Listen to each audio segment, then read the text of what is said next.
Hello everyone and welcome back to Spar&Brawl. So in this video we just want to give you an update about coronavirus vaccines. So there's some good news. Apparently Moderna, one of the leading candidates from the United States, is expected to share its results from its phase 3 trial in the coming weeks, in 2 to 3 weeks. At the same time they're preparing for a global launch. So apparently there's already been $1 billion worth of orders put in, which in a way is not that much, but just for this one specific vaccine, and the orders come from the United States, from the Middle East, and other regions in the world. So the Moderna vaccine, which really seems to be the first one that might start being distributed to the population. It's a 2-dose vaccine, and in a previous video we talked about a story that CNBC did with participants from the trial, and they talked about some of the adverse effects that they got. So pretty much after the second dose, it seemed like for at least half a day to a day they were quite sick, but with adverse effects related to kind of having a very bad cold or flu or the coronavirus. And one of the participants even reported that he chipped his tooth because he woke up in the middle of the night shaking so much. But most of them, who were the few participants who weren't, one of them wasn't anonymous and the other ones were anonymous. They said that they were happy with the experience and they would do it again. And the adverse effects kind of seemed like they were limited to someone really getting the virus for half a day to a day. None of them talked about it lasting longer than that, and some of them just took some pain relief medication just to make it through that half a day. So price-wise, so far, apparently for 100 million doses, this vaccine is being priced around $25 to $35 in the United States. But the company is in ongoing talks with the WHO-backed initiative on a tiered pricing proposal. And the vaccine also, I found this to be interesting, seems to have a decent shelf life. So Sam, they wrote here that at minus 4 degrees Fahrenheit, you can keep the vaccine for up to 6 months. And if it's refrigerated at 36 degrees Fahrenheit, up to 7 days.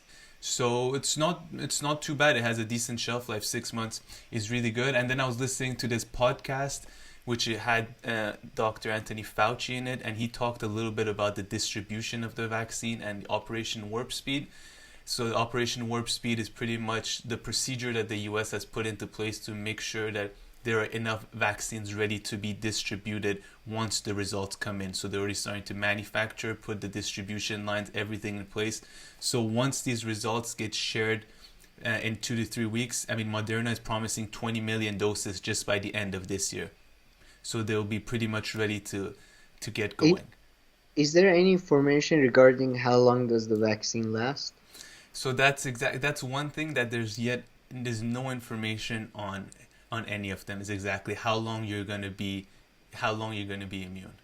And the talks are that it might not be that long. It could be max 2 to 3 years.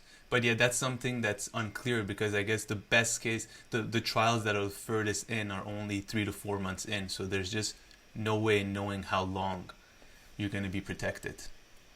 And yeah, so about the Operation Warp Speed, one thing that I just found interesting is that, I guess maybe not that surprising, it's being led by a 4-star general. That's what Dr. Anthony Fauci said, that the whole operation is being led by a 4-star general who specializes in logistics and distribution.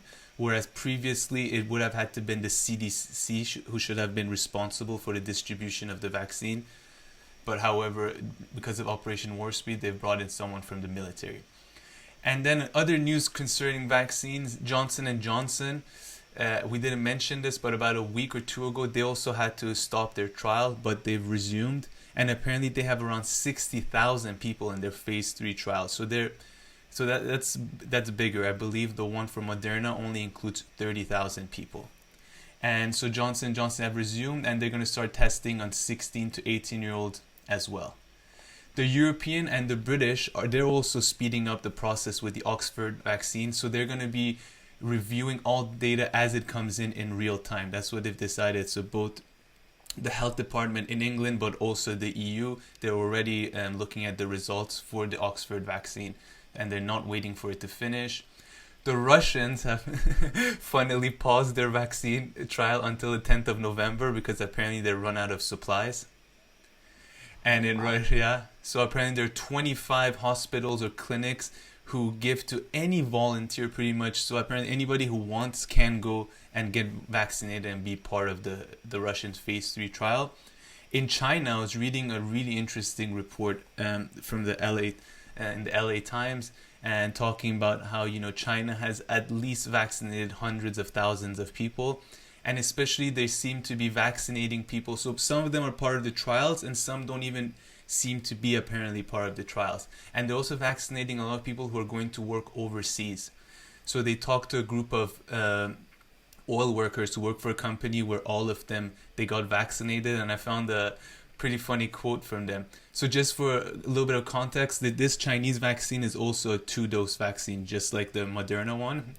And so someone's quoted in saying, if you urgently need to go abroad and truly cannot complete the two-shot vaccination, you can consider receiving two injections at once, one each on the left and the right arm. So just to speed up the process. Mhm.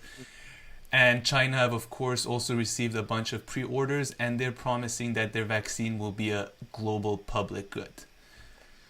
So this is so vaccine-wise, I think it's pretty promising, and they seem to, at least a few of the bigger vaccines, they seem to be sticking to the timeline that they've always said, which will be that results should be coming in by the end of the year. And if the results are promising, there seems to be 2 to 3 of the major vaccines, so Moderna, Oxford in the case of the UK and Europe, and also Pfizer, they seem to be ready to go. And of course, all the vaccines going on in China, which there's not much reporting on it there, and they haven't really come out and said, okay, we have this vaccine that we want to start distributing and selling everywhere, but they seem to be close as well. So that's just a little update on the vaccine situation. And Sam, this is what I want to ask you. I found this a bit surprising. I feel like Trump wasn't desperate enough concerning two things. And one is maybe the media's fault, because if you did listen to him in the debates, he made even false promises over the vaccine that in a few weeks we're going to have them. But for once I heard someone talk about Operation Warp Speed, how there are just logistics in place for supply, and results will be coming in the next few weeks, will be coming in soon. However, I didn't see I just thought that this wasn't the fact that the vaccine is around the corner, and it really does seem to be around the corner, at least for one or two of them. I found that they didn't make a big enough deal out of this part of their campaign, especially because they're in such a desperate situation. It seems like we're going to do another story on the polls, and all the polls are pointing towards a Biden win. And I also found the second thing that is not vaccine related, but is coronavirus related, which is over the stimulus check. And I was surprised that Trump didn't at least try to get a second or third stimulus check sent to Americans. I mean, we all saw that it just, because the stimulus check is supposed to be part of a bigger package, and the White House and Congress and Senate, they all can't agree on that. But I found Trump to not be desperate enough when it came to these two things. I thought for sure he's going to try to send people at least another check. I mean, if he loses and all this, why would he care about debt? Not that debt is an issue, but for someone who always does what is best for him, I just found him to not be aggressive enough on these two issues. What do you think? I mean, first let me say that I think never underestimate the stupidity and incompetence of Trump and his team. So, it's not that surprising, either of those things. But if let's play the devil's advocate, there are two things. I think one reason why they don't probably don't do they don't uh, they don't focus on the vaccine thing a lot is because they basically vaccine will remind people of the corona thing, and the corona thing, if they're reminded of that, is generally not good for Trump. you know a lot of people who do support Trump probably don't even believe corona is real, or they may be suspicious of vaccines as a whole. Not to I don't want to say all Trump supporters are like that, but there are significant minorities that are like that. So I think that's one reason they don't focus on the That's a vaccine thing. concern. Although one can argue then again, but coronavirus is everywhere. It's the issue. It's not like you can run away from it. So it's on Yeah, yeah. everyone's mind. But No, you I do think have a good point also, however, over, vaccines and, reminding people all the time. It doesn't blend too well with parts of his constituency, that's for sure. parts of constituency and generally they were very much hoping by the time of election people might forget about it. But it's people don't. It's hard to forget when Exactly. this level of people, this amount of people are dying every day. About the stimulus check, a stimulus check thing is a bit complex actually because Democrats actually kind of stopped that. Nancy Hmm. Pelosi stopped that. Which that I see why they would do it. Hey, hold on. No, Let's. no, I mean, she did it in a very bad way, though, in a way that kind of blamed Democrats got the blame because she could have. That's the thing.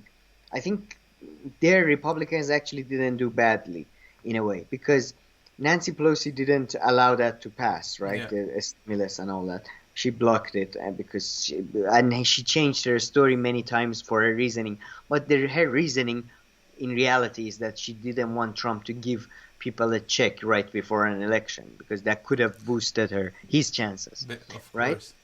So, but she came up with a couple of excuses. She changed her story, so I don't think it's worth even mentioning. But if she did allow it to go ahead, there were many senators in the Senate, kind of Tea Party, deficit hawk, blah, blah, blah types, that would have objected to the bill. So then all the blame would have shifted to the Republicans. So in a way, the Republicans probably didn't push for it that hard. Trump didn't push for it that hard because he knew that if he pushed for it hard, he might get shit from his own party in a way.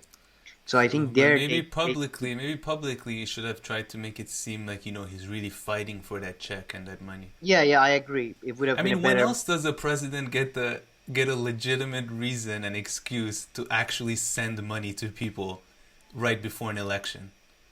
No, you're right. I think you're generally right. Even I think Sagar from The Hill, the host of The Hill show, he also mentioned something along the lines you mentioned that it's a golden opportunity missed. But I think that was their thinking, Yeah, maybe. I'm yeah, playing the devil's advocate. yeah. No, no, and We they do make all of them do they, kind of make sense. no, no, but they do. There is a good chance that there are deficit hawks within Trump's team that probably disapproved of the thing, as well as the fact that they're not. They may.